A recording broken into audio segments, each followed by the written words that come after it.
Welcome back to another episode of Film Buff Bros. And in this episode, we're going to rate our favorite Wes Anderson movies. Okie dokie. Yeah, I had only seen some of the Royal Tenenbaums, the hotel one, Budapest, and Life Aquatic, and a bit of Bottle Rocket. But I'm going with Darjeeling Limited. I at first, you know what, man? It's tough. I think I kind of want to go with Rushmore. I'm gonna say that the Darjeeling is gonna be my runner-up, and Rushmore is gonna be my favorite one. And I thought that I was like, there's no way I'm gonna like any of them more than Life Aquatic. But I really like Rushmore. I think Rushmore, Darjeeling, they don't have as much like of an exposition dump at the beginning. And I think the Royal Tenenbaums, like, it's probably a good half an hour of narrating exposition, and there's all these different characters, so it's tough to really get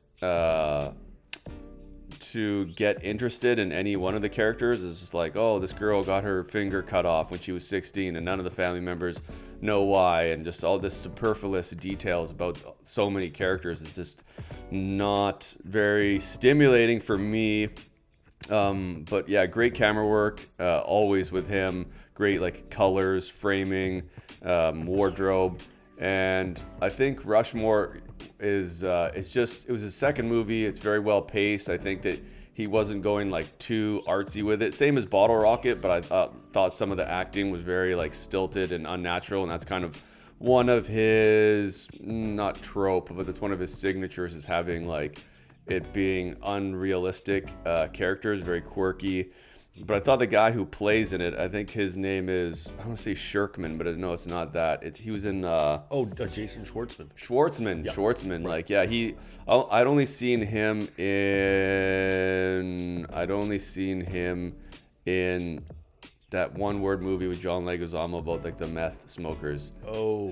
Spun. I thought he was good in that. I thought Spun is amazing. But yeah, that was his first acting role ever. He was 17 years old in Rushmore. And I think he must have done some like theater acting, and he plays like a screenwriter kid in it. And I was laughing out loud. I don't often like do that. I can find something funny, but like laugh out loud multiple times in the movie. He's just very duplicitous, and but he has like a good heart. But he's also very egotistical. And he's egotistical, but then he's ashamed that his father is a barber, because he's going to this prestigious school because he got a scholarship. So he's pretending that he's more prestigious, comes from affluent background, and just like lying to everyone and his friends and stuff. Falls in love with a teacher, and so does Bill Murray. Bill Murray's like a rich dad of one of his, not friends, classmates. And it just has really good pace. I think it's like over 2 hours, but I was really captivated. It's my favorite movie of his. I was split between that, Life Aquatic, and Darjeeling Limited. I think they're all great movies, all worth a watch. But I think it has the best pacing, the least amount of like exposition at the beginning. Maybe actually, you know what? I think that Darjeeling has the least amount of exposition, and it's nice for like the audience member to figure out, you know, what's going on, and for like the characters' idiosyncrasies and characteristics to be expressed, not told. I don't know why he does that. I mean, the movies are pretty cool. Other than that, it's just like, it's just. I'm trying to figure out the word other than boring. I know that's not the greatest word. I'm trying to think of more on a psychological level, like what I'm experiencing when that big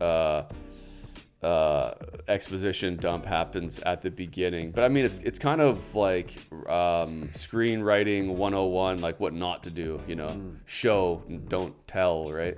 Yeah, it's kind of like masturbatory or self-indulgent. And Tarantino does it to an extent too. Yes, they have signatures, But it's like we said, it's almost like he's doing a parody of himself now. I do like in Darjeeling and Royal Tenenbaums and a couple other movies where he focuses on family a lot. That's a big thing for him. But generally, I don't like Wes Anderson, and I'm just saying this because I can't relate to the characters. It's generally about like very rich people and their rich problems, and I just can't relate to it. I also don't find it very funny. It's just a different style. It's just not my style. But I did like the Grand Budapest Hotel. Ralph Fiennes is the reason primarily why I think he's a great actor in Schindler's List and Spider and all these other movies he's done. But he's great as the bellboy. It does have that 4-room sort of thing where it's mostly in this hotel room. But it's cool because his character is like starts off as this kind of, officious, hotel manager with this power. Then he goes to jail and he's got no power at all. And it's sort of like the Jim Jarmusch Down by Law, where like it's funny. Like in prison, like there's a lot of room for humor in prison, and it's definitely exploited in this movie. And I thought it was paced well, yes, lit well, costume design well, production design amazing. On that account, I think he's great at what he does. But there's too many characters in his movies. It's hard to care about when I'm trying to keep track of everybody and all their little things. But he picks good actors. I like his actors, but I don't like his dialogue. It sounds like it's like a children's book. And he's like narrating everything, and it's like a novel. It's just too much freaking, not enough silent moments. But when he gets the humor right, he gets it right. But it just seems like he's trying too hard to be funny. And I like weird directors, Cronenberg, Lynch, all these strange directors, but they do multiple genres in a movie. They're not just trying to be funny the whole movie and going strictly comedy, because it just seems like he's trying to be funny every single time and not letting the movie have some moments to breathe. And so I wouldn't recommend Wes Anderson. I wouldn't say that. Some people are going to like his stuff, but I probably will never get into him, and I'm probably never going to watch all his movies. I watched the trailers and just couldn't. Looked at the plot lines. I was like, I don't really care. And this one had a bit more stakes. He goes to prison, blah, blah, blah. But yeah, I'm not a Wes Anderson fan. Yeah, no, I'm like on the fence. I'm gonna watch the new one with Benicio del Toro. Right. And I do want to watch more of his movies. Like, he has quite a few, but I think that he exhausts like a lot of tropes. It's like there's a lot of like lying. It's all about, his movies are all about like interpersonal relationships opposed to like events happening. True. And lying, like stealing from people or whatever, like family members or whatever, like you're stealing from a friend, kind of like trivial objects too.